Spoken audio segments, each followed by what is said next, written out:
രാധ ഞാൻ രാധ കണ്ണനെ മറക്കാത്ത രാധ. രാധ ഞാൻ രാധ കണ്ണനെ മറക്കാത്ത രാധ. വൃന്ദാവനം നീ മറന്നോ, മധുരയെ നീ മറന്നോ. വൃന്ദാവനം നീ മറന്നോ, മധുരയെ നീ മറന്നോ. രാധയെ നീ മറന്നോ, കണ്ണാ പൈക്കളെ നീ മറന്നോ. രാധയെ നീ മറന്നോ, കണ്ണാ പൈക്കളെ നീ മറന്നോ. രാധ രാധ രാധ രാധ മറന്നിട്ടും മറക്കാത്ത രാധ. മറന്നിട്ടും മറക്കാത്ത രാധ. രാധേ രാധേ രാധേ രാധേ മറന്നിട്ടും മറക്കാത്ത രാധ. മറന്നിട്ടും മറക്കാത്ത രാധ.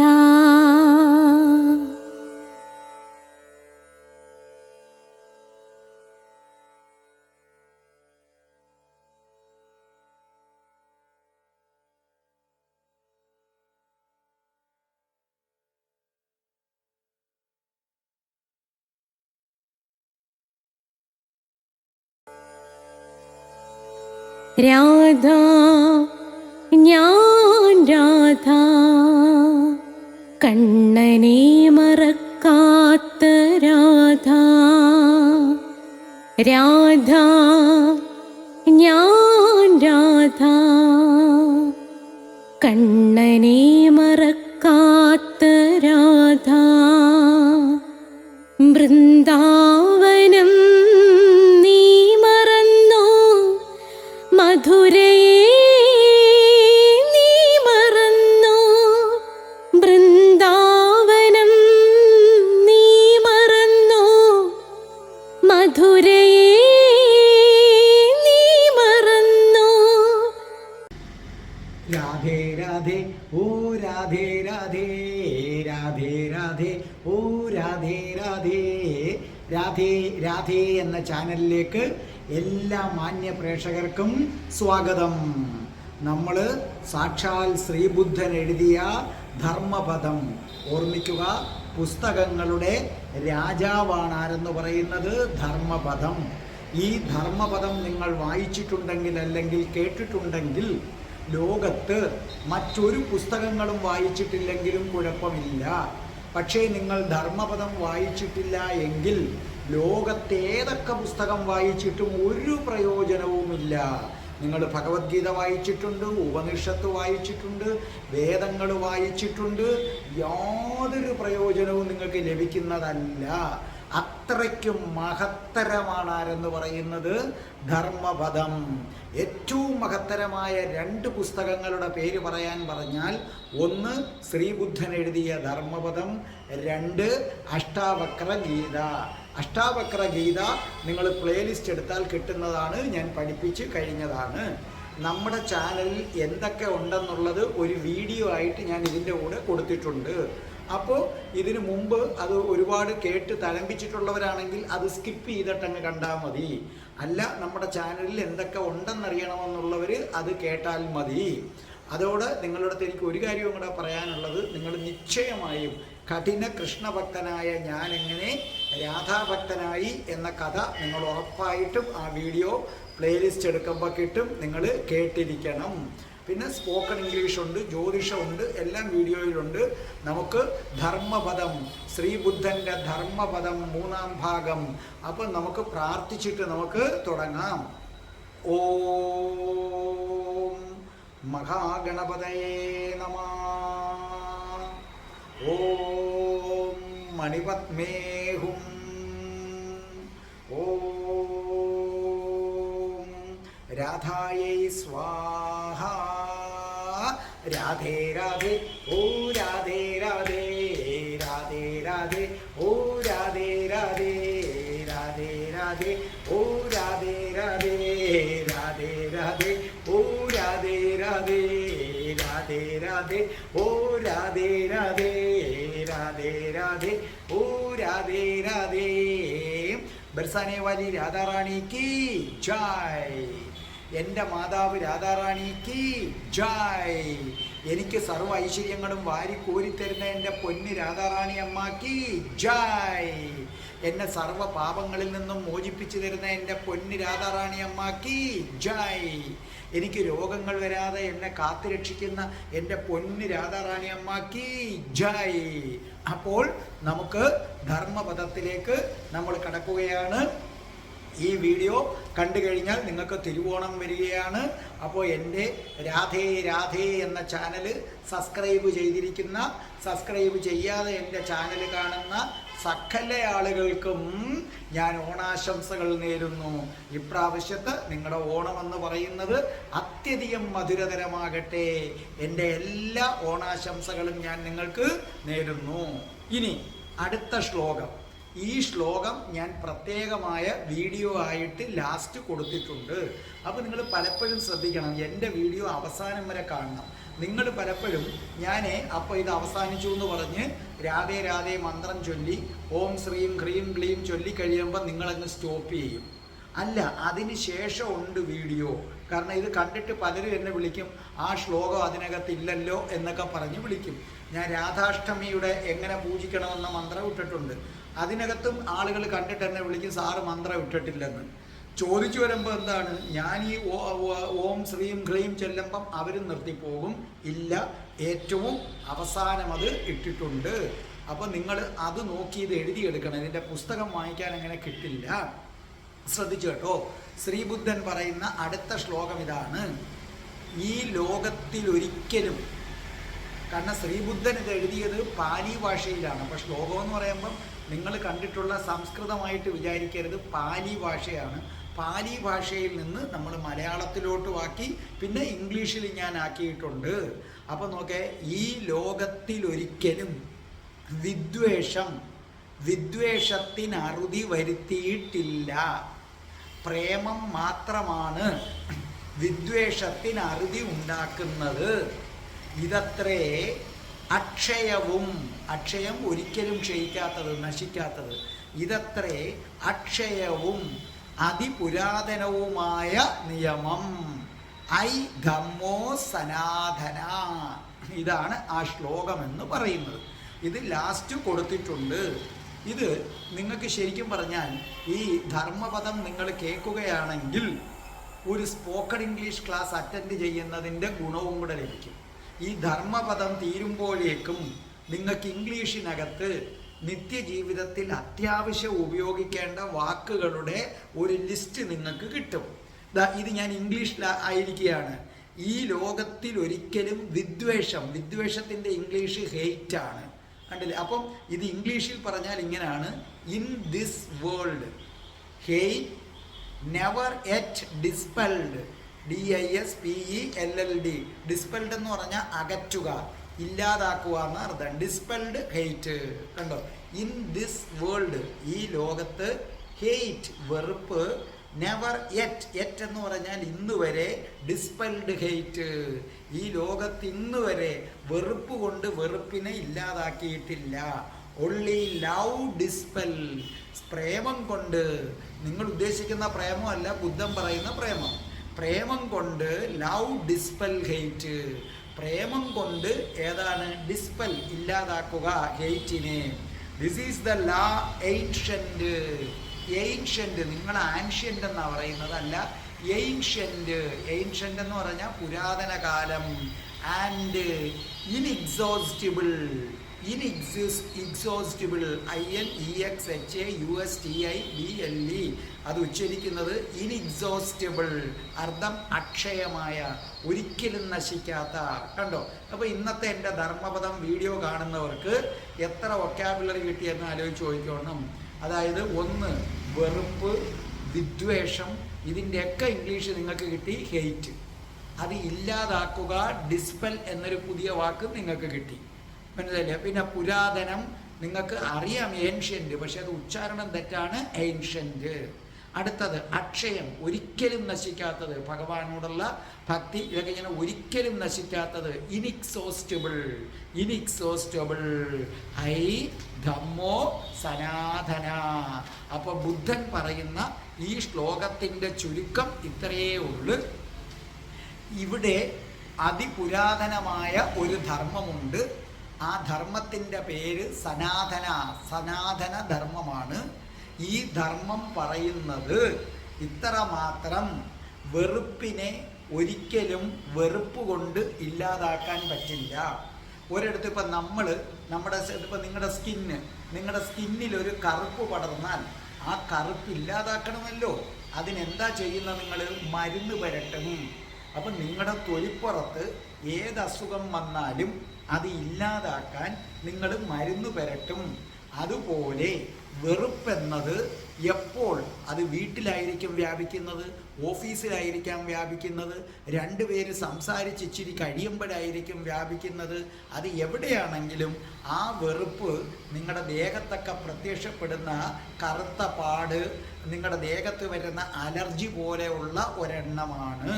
അപ്പോൾ ആ വെറുപ്പിനെ ഇല്ലാതാക്കണം. അപ്പോൾ ഒരാൾ നിങ്ങളോട് വെറുപ്പ് കാണിച്ചാൽ തിരിച്ചു വെറുപ്പ് നിങ്ങളും കാണിച്ചാൽ അതെങ്ങനെ ഇല്ലാതാകും എന്നാണ് ബുദ്ധൻ്റെ ചോദ്യം. അപ്പം ഒരാൾക്ക് വെറുപ്പ് അഥവാ വിദ്വേഷം ഉണ്ടായാൽ അപ്പുറത്ത് നിൽക്കുന്ന ആളും വെറുപ്പ് അഥവാ വിദ്വേഷം കാണിച്ചാൽ അതൊരിക്കലും ഇല്ലാതാകില്ല. പകരം ഏത് കാണിച്ചാൽ? പ്രേമം, അതായത് സ്നേഹം. ആ പ്രേമം കൊണ്ട് അത് ആ നിമിഷം തന്നെ എന്ത് ചെയ്യുന്നു? ഇല്ലാതാകുന്നു. ഇതാണ് സനാതന ധർമ്മം എന്നാണ് ബുദ്ധൻ പറയുന്നത്. നല്ലതുപോലെ പിടികിട്ടിയല്ലേ? അപ്പോൾ ഇവിടെ ബുദ്ധൻ പറയുന്നതെന്ന് പറഞ്ഞാൽ ഇത്രയേ ഉള്ളൂ. വെറുപ്പെന്ന് പറഞ്ഞാൽ ഇരുട്ടാണ്. പ്രേമം എന്ന് പറഞ്ഞു കഴിഞ്ഞാൽ എന്താണ്? സ്നേഹമാണ്. നിങ്ങൾക്ക് ഞാനത് നല്ലതുപോലെ വ്യക്തമാക്കി തരാം. ശ്രദ്ധിച്ചു കേട്ടോളണം. ഇരുട്ട് നിറഞ്ഞ ഒരു മുറിയിലേക്ക് നിങ്ങൾ വീണ്ടും ഇരുട്ടിനെ കടത്തി വിടുകയാണെന്നിരിക്കട്ടെ. ഇപ്പോൾ ഒരു മുറിക്കകത്ത് ഇരുട്ടുണ്ട്. ശ്രദ്ധിച്ചു കേട്ടോണം. ഒരു മുറിക്കകത്ത് ഇരുട്ടുണ്ട്, ഇപ്പുറത്തെ മുറിയിൽ ലൈറ്റുണ്ട്. അതുകൊണ്ടൊരു ചെറിയ വെളിച്ചം അങ്ങോട്ട് പോകുന്നു. നിങ്ങൾ എന്ത് ചെയ്യുന്നു? ഇരുട്ടുള്ള മുറിയുടെ എതിർവശത്ത് കിടക്കുന്ന മുറിയില്ലേ, അവിടുത്തെ ലൈറ്റ് അണച്ചു. അതിൻ്റെ അപ്പുറത്ത് കിടക്കുന്ന ആ ലൈറ്റ് അണച്ചു, ജന്നലും അടച്ചു. അപ്പോൾ നിങ്ങൾക്ക് എന്താ സംഭവിക്കുന്നത്? ഇരുട്ട് വീണ്ടും കൂടി വരികയാണ്. അപ്പോൾ ഒരു മുറിയിൽ ഇരുട്ടുണ്ടെങ്കിൽ അതിലേക്ക് വീണ്ടും നിങ്ങൾ ഇരുട്ട് പ്രയോഗിക്കുകയാണെങ്കിൽ ആ ഇരുട്ട് എങ്ങനെ ഇല്ലാതാകും? അത് ഒരിക്കലും ഇല്ലാതാകില്ല. ഇരുട്ട് കൂടി വരികയേ ഉള്ളൂ. ഇതുപോലെ ഒരു മനുഷ്യൻ നിങ്ങളോട് വെറുപ്പോടുകൂടി സംസാരിക്കുകയാണെങ്കിൽ നിങ്ങളും അതുപോലെ തിരിച്ചു വെറുപ്പ് കാണിച്ചാൽ അത് കൂടി വരികയല്ലേ ഉള്ളൂ. അതിനെ ഇല്ലാതാക്കാൻ അയാൾ വെറുപ്പ് കാണിക്കുമ്പോൾ നിങ്ങൾ അല്പ സ്നേഹം കാണിച്ചാൽ മതി. ഇപ്പോൾ ഒരു കൊച്ചുദാഹരണം ഞാൻ പറഞ്ഞു തരാം. ഒരാൾ നിങ്ങളോട് തർക്കിച്ച് വരുമ്പോൾ നമുക്ക് ദേഷ്യം വരും.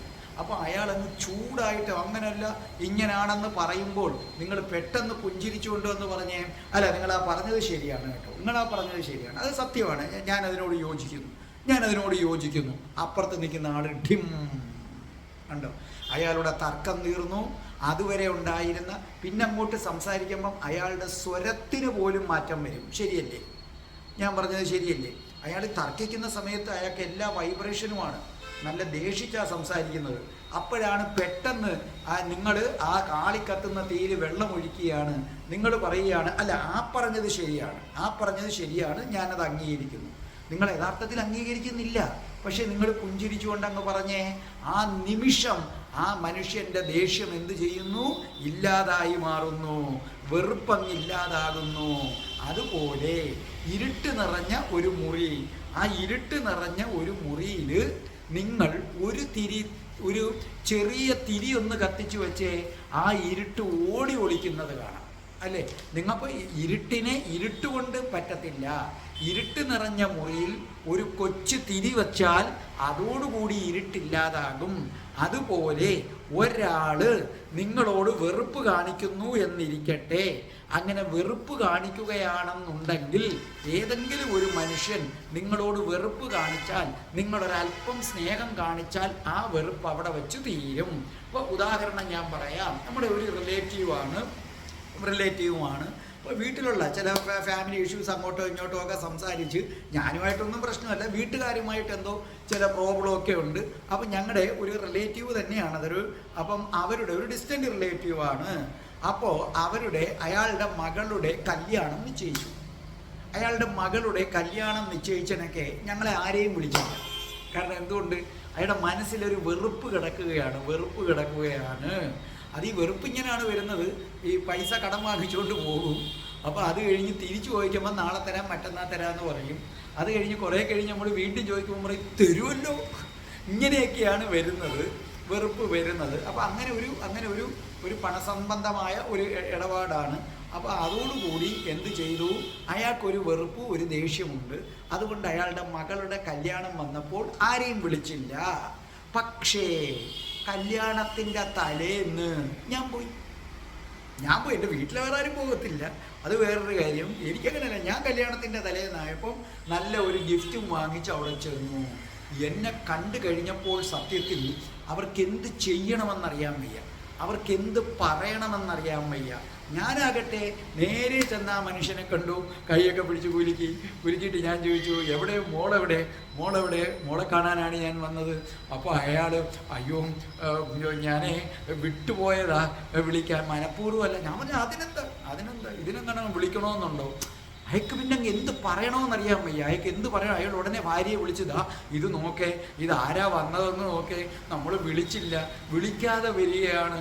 ഉടനെ ഭാര്യയുടെ മുഖം ഒന്ന് വിളറി. ഉടനെ ഭാര്യ വന്നിട്ട് പറയുകയാണ്, അയ്യോ ഞങ്ങൾ മനഃപൂർവ്വമല്ല കേട്ടോ, അങ്ങില്ല തിരക്ക്. ഞാൻ പറഞ്ഞു അതൊന്നും സാരമില്ല, അതൊക്കെ ഇതിനകത്ത് സംഭവിക്കുന്നതല്ലേ, അതിനകത്ത് എങ്ങും ഒരു കാര്യമില്ല എന്ന് പറഞ്ഞു. ഉടനെ അവർ രണ്ടുപേരും കൂടെ ചേർന്ന്, മോളെ ഇത് ആരാന്ന് നോക്കേ മോളെ, നമ്മൾ വിളിക്കാൻ വിട്ടുപോയതാ മോളെ, എന്നിട്ടും വന്നത് കണ്ടോ. അപ്പം മോള് അയ്യോ അങ്ങനെയാണ് ഇങ്ങനെയാണ്. ഞാൻ പറഞ്ഞു ഒന്നും സാരമില്ല, അതിനെന്താണ്. ഞാനത് സമ്മാനം കൊടുത്തു കഴിഞ്ഞുടനെ അവർ 3 പേരും കൂടെ ഭക്ഷണം കഴിക്കണം. ഞാൻ പറഞ്ഞു അതൊക്കെ ഞാൻ കഴിച്ചോളാം. എന്നിട്ട് അയാളും വൈഫും കൂടെ കൊണ്ടുപോയി എന്നെ അവിടെ ഇരുത്തി ഭക്ഷണമൊക്കെ കഴിച്ചു. ഞാൻ പറഞ്ഞു ഞാൻ പോട്ടെ. അപ്പോൾ എന്നോട് പറഞ്ഞു നാളെ കല്യാണത്തിന് വരണേ. ഞാൻ പറഞ്ഞു പിന്നെ തീർച്ചയായിട്ടും ഞാൻ വരും. പിന്നെ ഇറങ്ങാൻ നേരത്ത് അയാൾ എൻ്റെ കൈ പിടിച്ചിട്ട് പറയുകയാണേ, സോറി കേട്ടോ, റിയലി സോറി, ഒന്നും തോന്നരുത്. ഞാൻ പറഞ്ഞു ഇതിനകത്തൊക്കെ എന്താ, ഒരു കാര്യവും ഇല്ല, ഇതിലങ്ങനെ ഒരു പ്രശ്നവും ഒന്നുമില്ല, അതൊക്കെ കല്യാണമില്ലേ, വിളിക്കാൻ ചിലപ്പം വിട്ടുപോകും, അതൊന്നും സാരമില്ല. പിറ്റേന്ന് ഞാൻ കല്യാണത്തിന് പോയി ഇവിടെ കണ്ടു. അപ്പോഴത്തേക്ക് സത്യം പറഞ്ഞാൽ ആ മനുഷ്യനങ്ങ് ഭയങ്കര പശ്ചാത്താപവും ഉരുകി ഒലിച്ചില്ലാതായി. അതിനുശേഷം പിന്നെ എന്നെ കണ്ട എന്തൊരു സ്നേഹമാണെന്നറിയാമോ, ഭയങ്കര സ്നേഹമാണ്. നിങ്ങളൊന്ന് ആലോചിച്ച് നോക്കേ, ആ മനുഷ്യൻ ഞങ്ങളെ കല്യാണത്തിന് യഥാർത്ഥത്തിൽ വിളിക്കാതിരുന്നത് അയാൾക്ക് നമ്മളോടുണ്ടായ ദേഷ്യം കൊണ്ടാണ്. അയാൾക്ക് എന്തോ ആവശ്യം വന്നപ്പോൾ അമ്മ പണം കടം കൊടുത്തിട്ട് പിന്നെ അമ്മ ചോദിക്കുമ്പോൾ പിന്നെ ഇയാൾ ഒഴിഞ്ഞു മാറും, കൊടുക്കത്തില്ല. അങ്ങനെ ഉണ്ടായൊരു പ്രോബ്ലമാണത്. ലാസ്റ്റ് എങ്ങാണ്ട് കൊടുത്തു. ഞാൻ ഇത്തരം കാര്യങ്ങളിൽ ഇടപെടാറുമില്ല. അപ്പോൾ ആ മനുഷ്യന് ശരിക്കും മനസ്സിൽ എന്തുമാത്രം വെറുപ്പ് നമ്മളെ കൂടെ ഉണ്ടായിട്ടാണ് അയാൾ ആ കല്യാണം വിളിക്കാതിരുന്നത്. സാധാരണ ഒരു കല്യാണം വരുമ്പോൾ നമ്മളൊരു ലെറ്ററെങ്കിലും ഇട്ട് കൊടുക്കുമല്ലോ. പക്ഷെ ആ മനുഷ്യൻ ആ സമയത്ത് നമ്മളോട് കഠിന വെറുപ്പാണ്. അപ്പം ആ സമയത്ത് അയാൾ കല്യാണം വിളിച്ചില്ല. അപ്പം ഞാനും നിശ്ചയിക്കുകയാണ്, പിന്നെ കല്യാണം വിളിച്ചില്ല, കല്യാണം വിളിക്കാത്തടത്ത് ഞാനെന്തിനു പോകുന്നു, വേറെ പണിയില്ലേ. കണ്ടോ, അതോടുകൂടി എന്ത് സംഭവിക്കും? വെറുപ്പ് കൂടും. പിന്നെ എനിക്ക് വഴിയിൽ എവിടെയെങ്കിലും അയാളെ വെച്ച് കണ്ടാലോ എനിക്ക് ദേഷ്യം, അയാൾക്ക് അതിനേക്കാൾ ദേഷ്യം. ഇത് മരണം വരെ കൂടി വരത്തില്ലേ? അതേസമയം നിങ്ങൾ നോക്കേ, ആ മനുഷ്യന് ഞങ്ങളോട് ഭയങ്കര വെറുപ്പ്. പക്ഷെ ഞാൻ അവിടെ ചെന്ന് സ്നേഹത്തിൽ എവിടെ മോള് ഇന്ന് കല്യാണത്തിന് വന്നേതെന്ന് പറഞ്ഞപ്പം 1 സെക്കൻഡ് കൊണ്ട് ആ മനുഷ്യൻ്റെ വെറുപ്പില്ലാതായി, സ്നേഹം വന്നു. അതാ നേരത്തെ പറഞ്ഞത്, ഒരു മുറിയിൽ ഇരുട്ടുണ്ടെങ്കിൽ ഒരു തിരി കത്തിച്ചു വെച്ചാൽ ആ ക്ഷണം ആ ഇരുട്ടില്ലാതാകും. ആ ഇരുട്ടെന്ന് പറഞ്ഞാൽ വെറുപ്പും, മനസ്സിലായില്ലേ, പിന്നെ തിരി എന്ന് പറഞ്ഞാൽ സ്നേഹവുമാണ്. അപ്പം ഞാൻ ഈ മനുഷ്യൻ്റെ അടുത്ത് ചെന്ന് സ്നേഹം കാണിച്ചില്ലേ, സ്നേഹം കാണിച്ച നിമിഷത്തിൽ അയാളുടെ സകല വെറുപ്പുകളും എന്തായി, ഇല്ലാതായി മാറി. അപ്പോൾ ബുദ്ധൻ പറയുന്ന വിദ്വേഷം, ഇരുട്ടെന്ന് പറയുന്നത് വെറുപ്പ്, അതൊരു ഇരുട്ടാണ്. കോപം അതൊരു ഇരുട്ടാണ്. അത്യാഗ്രഹം ഇരുട്ടാണ്. അസൂയ ഇരുട്ടാണ്. തർക്ക മനോഭാവം ഇരുട്ടാണ്. ആ ഇരുട്ടിനെ സ്നേഹം കൊണ്ടില്ലാതാക്കാം. അതാണ് ഐ ധമ്മോ സനാതന. ഐ ഇതാണ് ധർമ്മോ സനാതന, ഇതാണ് സനാതനമായ ധർമ്മം. അപ്പോൾ ഇന്ന് തൊട്ട് നിങ്ങളോട് ആര് വെറുപ്പുണ്ടെങ്കിലും എന്ത് കാണിച്ചാലും നിങ്ങൾ അങ്ങോട്ടൊന്ന് ചിരിച്ചുകൊണ്ട് ചെന്നേ, അക്ഷണം വെറുപ്പ് തീർന്നിരിക്കും. അറിയാതെ നിങ്ങളൊരാളുമായി തർക്കിച്ചു കൊണ്ടിരിക്കട്ടെ, ആ തർക്കിക്കുന്ന സമയത്ത് പെട്ടെന്ന് നിങ്ങൾ മനസ്സിലാക്കിയിട്ട് നിങ്ങൾ അപ്പുറത്ത് നിൽക്കുന്ന ആളിൻ്റെ വാദം ശരിയാണെന്ന് പറഞ്ഞു നോക്കേ, അവിടെ വെച്ച് തീർന്നു. അപ്പോൾ ശ്രീബുദ്ധൻ്റെ ഈ പറഞ്ഞ ആദ്യത്തെ ശ്ലോകത്തിൻ്റെ അർത്ഥം നിങ്ങൾക്ക് മനസ്സിലായല്ലോ. വിദ്വേഷം, അതായത് വെറുപ്പിനെ വെറുപ്പ് കൊണ്ടില്ലാതാക്കാൻ പറ്റില്ല. ഒരാൾ വെറുപ്പ് കാണിക്കുമ്പം നമ്മളും തിരിച്ച് വെറുപ്പ് കാണിച്ചാൽ ആ വെറുപ്പ് കൂടി വരും. മറിച്ച് ഒരാൾ നിങ്ങളടുത്ത് വെറുപ്പ് കാണിക്കുമ്പോൾ നിങ്ങളൊരു സ്നേഹം കാണിച്ചാൽ അവിടെ വെച്ച് ആ വെറുപ്പ് ഇല്ലാതാകും. ഏതുപോലെ ഇരുട്ടത്തൊരു തിരി കത്തിച്ചു വെച്ചിരിക്കുന്നത് പോലെ. ഇനി അടുത്ത ശ്ലോകം നിങ്ങൾ വളരെ പ്രധാനപ്പെട്ട ശ്ലോകമാണ് അടുത്തത്. നിങ്ങളത് ശ്രദ്ധയോടെ കേൾക്കണം. ബുദ്ധൻ എന്താണ് അടുത്ത ശ്ലോകത്തിനകത്ത് പറയുന്നത് എന്ന് നമുക്ക് നോക്കാം. ഇത് വളരെ വളരെ വളരെ പ്രധാനപ്പെട്ട ഒരു ശ്ലോകമാണ്. ഇതാണ് ആ ശ്ലോകം. നിങ്ങളും ഒരു നാൾ മൺമറഞ്ഞു പോകും എന്നറിയുമ്പോൾ കലഹിക്കുവാൻ കഴിയുന്നതെങ്ങനെ? ജീവിതത്തിൽ നിങ്ങളുടെ അവസാന ശ്വാസം വരെ ഹൃദയത്തിൽ സൂക്ഷിക്കേണ്ട ഏറ്റവും പ്രധാനപ്പെട്ട മന്ത്രമാണ് ഞാൻ ഈ പറഞ്ഞത്. ഇതൊരു മന്ത്രം തന്നെയാണ്. എന്താ പറഞ്ഞിരിക്കുന്നത്? നിങ്ങളും ഒരു നാൾ മൺമറഞ്ഞു പോകും എന്നറിയുമ്പോൾ കലഹിക്കുവാൻ കഴിയുന്നതെങ്ങനെ? ഇംഗ്ലീഷിൽ you too shall pass away. കണ്ടോ, ഇച്ചിരി ഇംഗ്ലീഷും കൂടെ പഠിക്കാം. മൺമറഞ്ഞു പോവുക. അപ്പം നമ്മൾ തനിത്തർജ്ജിമ ഇംഗ്ലീഷിന് പോകരുത്. നിങ്ങളങ്ങനല്ല, മണ്ണ്, സാൻഡ്, മറഞ്ഞു പോവുക, ഹൈഡ്, ഇതാണ് നിങ്ങൾക്ക് ഇംഗ്ലീഷിന് വരുന്ന ഒരു കുഴപ്പമെന്ന് പറയുന്നത്. മൺമറഞ്ഞു പോവുക എന്ന് പറഞ്ഞാൽ മരിച്ചു പോവുക. ആ മരിച്ചു പോകുന്നതിൻ്റെ സ്റ്റാൻഡേർഡ് വാക്കാണ് പാസ് അവേ. കണ്ടോ, പാസ് ജയിക്കുക, കടന്നു പോവുക. പാസ് ഔട്ട് ജയിക്കുക. പാസ് അവേ എന്ന് പറഞ്ഞു കഴിഞ്ഞാൽ മരിച്ചു പോവുക എന്ന അർത്ഥം.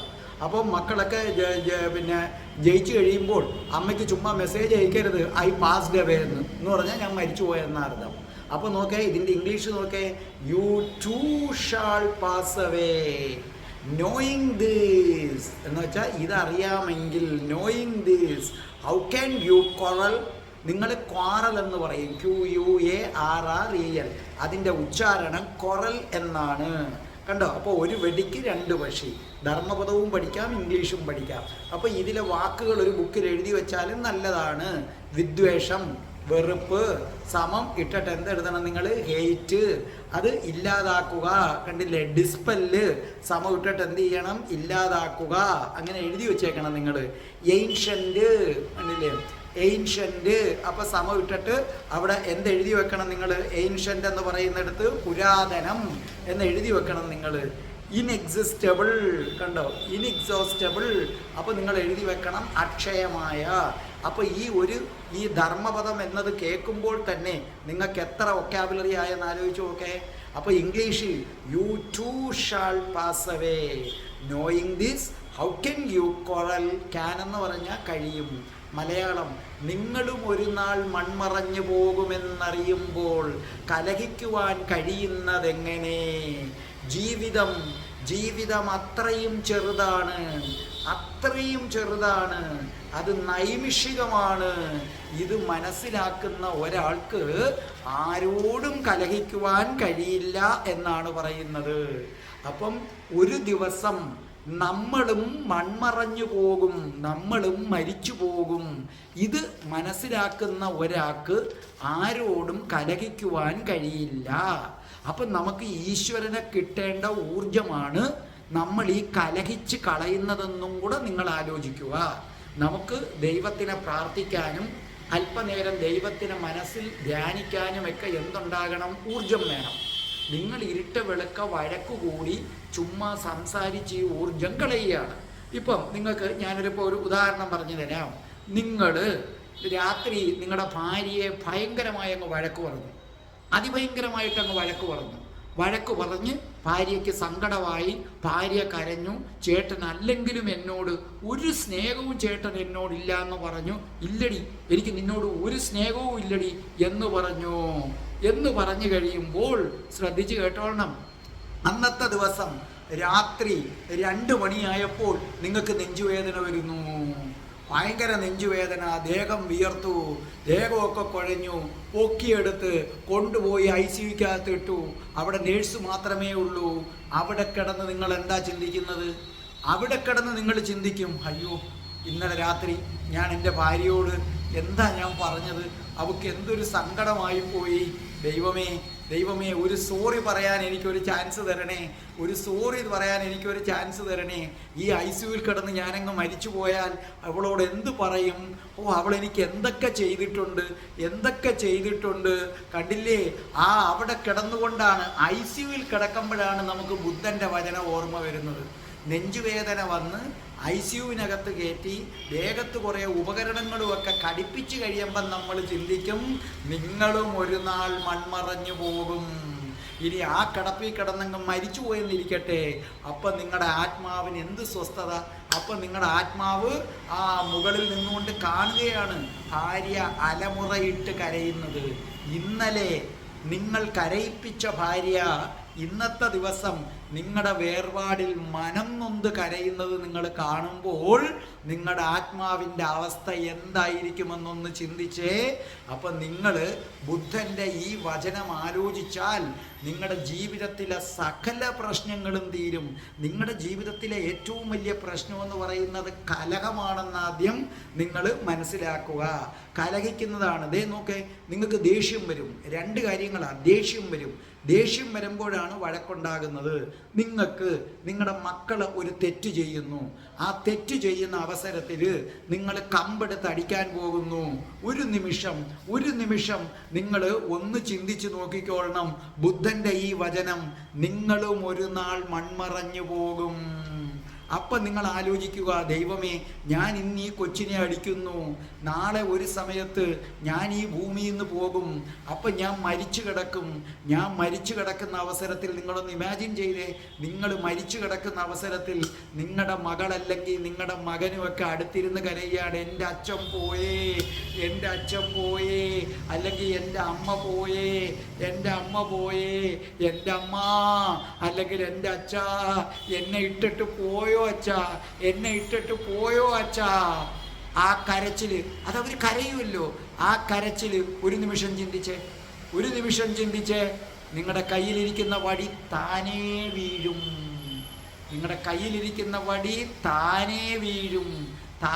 വീണിട്ട് അടിക്കാൻ കൈയോങ്ങിയ നിങ്ങൾ ആ മോനെ അല്ലെങ്കിൽ മോളെ ചേർത്ത് വച്ചിട്ട് മോൻ്റെ അല്ലെങ്കിൽ മകളുടെ നെറ്റിയിൽ നിങ്ങളൊരു ഉമ്മ കൊടുക്കും. നിങ്ങളുടെ കണ്ണ് നിറഞ്ഞു പോകും. അപ്പോൾ ബുദ്ധൻ്റെ ഈ സൂക്തത്തിൻ്റെ പ്രാധാന്യം നിങ്ങൾക്ക് മനസ്സിലായ, നിങ്ങളുടെ ജീവിതത്തിൽ സമാധാനം കിട്ടണമെങ്കിൽ, സ്വസ്ഥത കിട്ടണമെങ്കിൽ ഈ ഒറ്റ കാര്യം, നിങ്ങളും ഒരു നാൾ മൺമറഞ്ഞു പോകും. കാരണം നിങ്ങളുടെ ഏറ്റവും വലിയ പ്രശ്നം കോപം മുഖാന്തരം ഉണ്ടാകുന്ന പരുഷവാക്ക്, പിന്നെ കലഹം, തർക്കം, ഇതൊക്കെ ഉണ്ടാകുന്നത് നിങ്ങൾ ഈ ഭൂമിയിൽ എന്നും ജീവിച്ചിരിക്കുമെന്ന് കരുതിയിട്ടാണ്. ഒരു ഉദാഹരണവും കൂടെ നിങ്ങളൊന്ന് നോക്കിക്കോളണം. രാത്രി ഒരു 9 മണിയായി, പുറത്ത് നല്ല മഴ. അപ്പോഴാണ് നിങ്ങളുടെ മോള് അല്ലെങ്കിൽ മോൻ വന്നിട്ട് പറയുന്നത്, അച്ഛാ എനിക്ക് പത്തിരി ഇറച്ചി തിന്നണം, അല്ലെങ്കിൽ നെയ് റോസ്റ്റ് തിന്നണം, അല്ലെങ്കിൽ മസാല ദോശ തിന്നണം. ഉടനെ നിങ്ങൾ പറയാം, എന്തോന്ന് ഈ മഴ കണ്ടില്ലേ നീ, ഈ കോരി ചൊരിയുന്ന മഴയത്ത് ഞാൻ എങ്ങനെയാ പോകുന്നത്, ഈ മഴയത്താണാ പോകുന്നത്. അപ്പോൾ കൊച്ചു വീണ്ടും പറയുന്നു, അച്ഛാ എനിക്കൊരു കൊതി അച്ഛാ, എനിക്കിത് കഴിക്കണം അച്ഛാ, എനിക്കൊരു കൊതി അച്ഛാ. അപ്പോൾ നിങ്ങൾ പറയണം, അനാവശ്യം, ഇത് വേണ്ടാത്തതൊക്കെ പഠിപ്പിക്കരുത് കേട്ടോ. ഉടനെ തള്ളയും വന്നിട്ട് പറയും, എന്തോന്ന്, അന്യ വീട്ടിൽ പോകേണ്ടതാണ്, വാങ്ങിച്ചു കൊടുക്കരുത്, അന്യ വീട്ടിൽ പോകേണ്ടതാണ്. ഇന്ന് നിങ്ങളിങ്ങനെ പറയുന്നതൊക്കെ സാധിച്ചു കൊടുത്തു കഴിഞ്ഞാൽ നാളെ അവിടെ ചെന്നിട്ടും ഇവള് അതുപോലെ പറയും എന്ന് പറഞ്ഞ അച്ഛനും അമ്മയും ഒരുപോലെ അതിൻ്റെ അടുത്ത് അങ്ങ് ഷൗട്ട് ചെയ്തു. കൊച്ചു പറഞ്ഞ് എന്നാ വേണ്ട, എന്നാ എനിക്ക് വേണ്ട എന്ന് പറഞ്ഞ് കൊച്ചു പോയി കിടന്ന് ഉറങ്ങി. കണ്ടില്ലേ, നിങ്ങളും ഉറങ്ങി. രാവിലെ നോക്കിയപ്പോൾ ആ കൊച്ച് മരിച്ചു കിടക്കുന്നു. നിങ്ങളൊന്ന് ചിന്തിച്ചു നോക്കെ. രാത്രി എപ്പോഴോ അതിനെന്തോ ഒരു അസുഖം വന്ന് നിങ്ങൾ പോലും അറിഞ്ഞില്ല. നമ്മൾ കണ്ടിട്ടില്ലേ, സൈലന്റ് അറ്റാക്ക് പോലെയുള്ള വന്നു, ആ കൊച്ചു മരിച്ചു കിടക്കുന്നു. ഇനി നിങ്ങൾ ചിന്തിച്ചു നോക്കെ. ആ സമയത്ത് നിങ്ങളുടെ ഏറ്റവും വലിയ വേദന മരണമല്ല നിങ്ങളുടെ വേദന. എൻ്റെ കുഞ്ഞിന്നലെ എത്ര കൊതി പറഞ്ഞതാ, പത്തിരി ഇറച്ചിയും വേണമെന്ന്. ആ മഴ നനഞ്ഞായാലും ഞാൻ പോകേണ്ടതല്ലായിരുന്നോ, ആ മഴ നനഞ്ഞിട്ടാണെങ്കിലും ഞാൻ പോകേണ്ടതല്ലായിരുന്നോ, എൻ്റെ മോളേന്ന് വിളിച്ചു കരയും. അപ്പം എന്താ പ്രയോജനം?